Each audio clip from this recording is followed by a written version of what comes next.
Here with another book review. Today I'm going to do a couple reviews on the Harry Potter spin-off books. The first one is The Tales of Beedle the Bard. I was so happy when this came out after Deathly Hallows came out. It has a bunch of different tales in it. Babbity Rabbity and the Hopping Pot.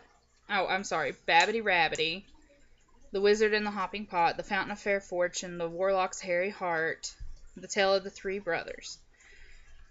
I thought that this would be a great book if you have children and they're not quite old enough to read the Harry Potter series yet.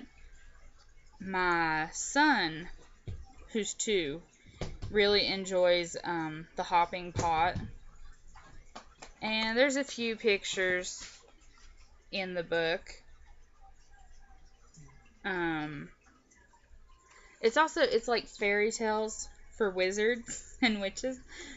They're very amusing, but they have moral values in them, and I think it's a great showcase of J.K. Rowling's talent other than just writing the Harry Potter series, because the Harry Potter series, while it's very moral in taste, it has a lot of darker elements, and there's a lot of symbols in Harry Potter. So I think that this is a great book to read to your kids before they start reading Harry Potter.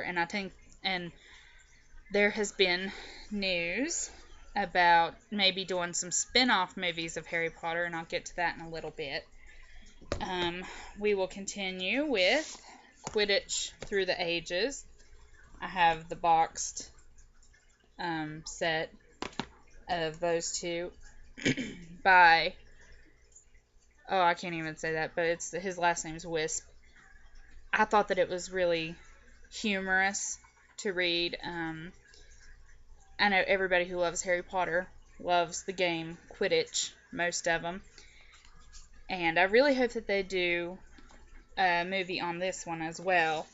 But there has actually been news that they are going to do a movie about Fantastic Beasts and Where to Find Them. If you have read this, I'm sure that there are certain creatures that you would love to see. My personal favorite that I really, really want to see is a Leftyfield. But the Patronus charm is the only charm that's successful in repelling it, like the Dementors. I really hope that they put that beast in the movie. J.K. Rowling herself is writing the script, is what I've read, so I hope that that's true. The author of this, Newt, he is a Hufflepuff, so I'm especially looking forward to the movie because on Pottermore, I was classified as a Hufflepuff, so I'm excited to see Hufflepuff as the star in the role. I also cannot wait to see some of the creatures that we didn't get to see in the movies, like a Chimera and maybe a Krupp, because we didn't get to see one of those. Of course, I'm very much guessing that there will be dragons in the movie. Probably some of the ones that we didn't get to see. I think it would also be really fun to see a Rumpet and maybe a Fwooper and a Ghoul. There's just so many good, and I don't know if a lot of you guys know this, but some of her creatures that she wrote about, obviously dragon has been in mythological lore, as has unicorns and griffins. But what some of you may not know is the hippocampus is also in Greek mythology, and Kelpie was in mythology, as was the Kappa. So there's quite a few of these that are actually in other mythologies. as is the troll, of course.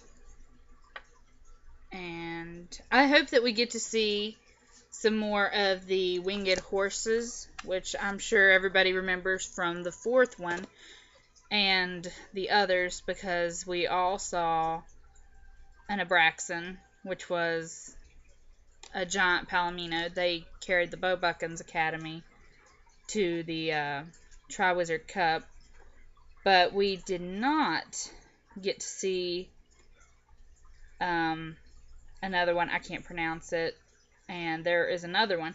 And then we also know of the Thesriel. So, oh, and I hope we get to see a Yeti too. It's the last one in the book, so hopefully we'll get to see that. But I think that all these books are great, and I think that they really show off J.K. Rowling's talents other than just writing Harry Potter, because they're really books unto themselves. So read them, and if you like Fantastic Beasts and Where to Find Them, please tell me which ones you would like to see in the movie.